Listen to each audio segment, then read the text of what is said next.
and welcome back to Power and Performance. Today we are at Morris Lubricants headquarters in Shrewsbury, and I'm joined by Dave Jenkins and Alex Sharphouse. You underestimate how strong these are because they're a cast steel axle. And obviously you think about this is in a lorry, that's where it's on a spring in a normal everyday lorry, and you load up that lorry with 18, 20 tonne on it, and that lorry's designed to hit a pothole on a curb, and this is never meant to bend, let alone in a race truck, it's not probably under as much load, really, because it's not got the weight on it. Depends how hard you hit the fence. Just the base load, isn't it? Yeah. That's it. But usually they don't bend, so to try and bend that, when it doesn't want to bend, it is quite a...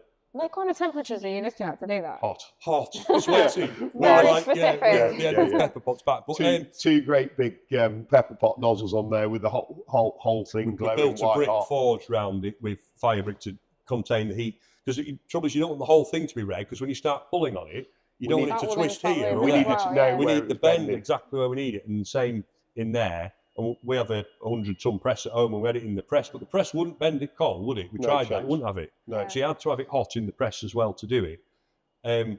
So it takes a bit of doing, really, but that's what we do as a day-to-day thing. We build steam engines and large stuff, so we're always getting things hot and bending and pulling them, and everything else where Dave's like on where I haven't a clue about racing things and doing that. That's his. It was quite funny, really. It was the perfect combination, because 10 years ago, I have bent one of these myself at home, and it's a big effort for me to get the machine bed in there, get the hydraulic press in there, get the gas in there, and obviously that is Alex's daily job. So it was easier for me just to drive 2.5 hours up the motorway and go, and I understood what I needed, and Alex understood the principle of how we were going to get there. And between us, my beer. Yeah, and I that's just enough. So we've got there now with it, but the proof will be in the pudding next week at Pembury, where we going testing. So first of all, we're going to get the axle back in the truck tonight, and then we'll do all the wheel alignment on it then, and then we'll make sure it's all good, and then we'll go and see how it goes. But we will back to back this axle with the one that we used in the truck last year, which we'll modify slightly to make it comply with the 2025 regs.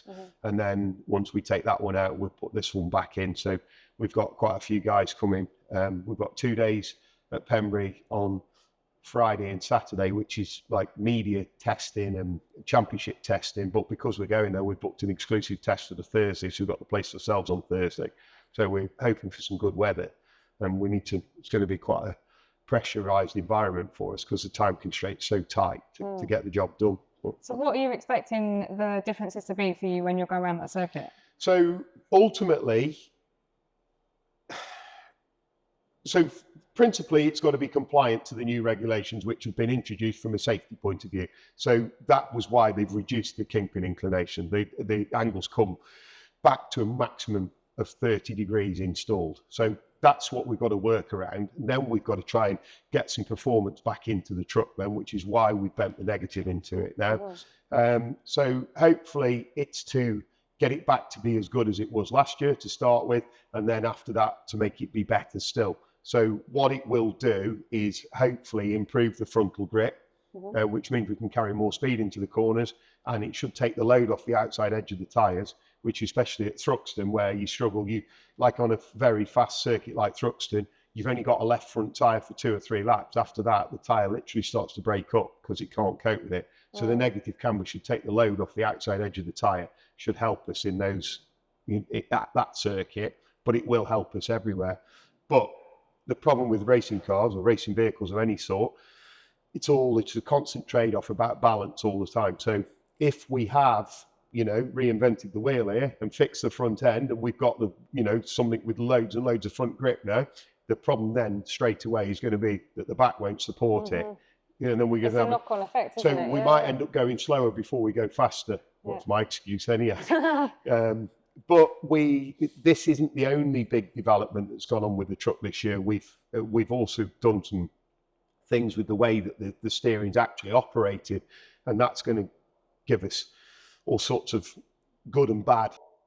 We've got to be quite incremental with how we do the testing process. We've got to keep a constant, keep a datum, change this bit, see how that works, then change that bit. But in answer to your question, what are we trying to gain?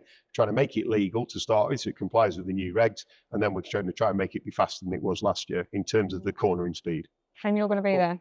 Yeah, it's going down to. So no pressure if it's got to come out and it's got to be done a third time. Well, that's what that's what floats my boat, and yours as well, doesn't it? You've done it for years and years, and then you've been busy with family and everything else, and you've been with the truck. But really, this year it's been quite exciting, hasn't it? When you've gone, right, let's do it. Let's, Dave like unbolted his truck and spread it to 1 million bits, and it's been in bits and still in bits across the workshop floor. Because you can go, well, it works, we'll carry on using it. It's the same with my project with Talisman.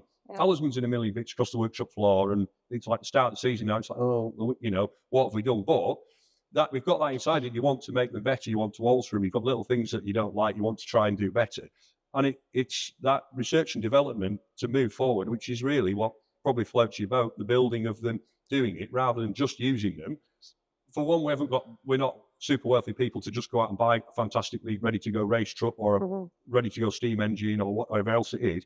So we have to do it ourselves, which is one reason. But that actually becomes more of an interest and more of a buzz to me. And you, I'd say, wouldn't it? Yeah, the engineering is an equal part of the package to driving the thing on a race weekend. You've done that when it's out there and you're on the podium, or I'm pulling 100 ton with Talisman, or you're proud of what you've achieved. You've gone. We've done that. That was us.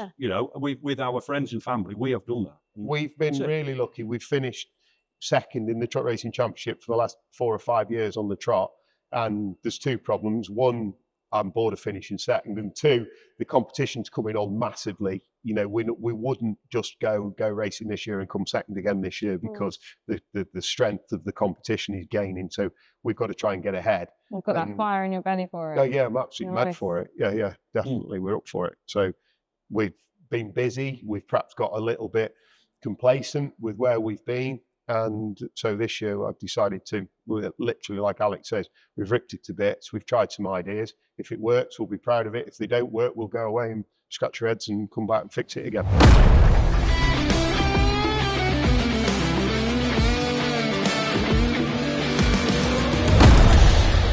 Don't forget to like, comment and subscribe so you don't miss an episode.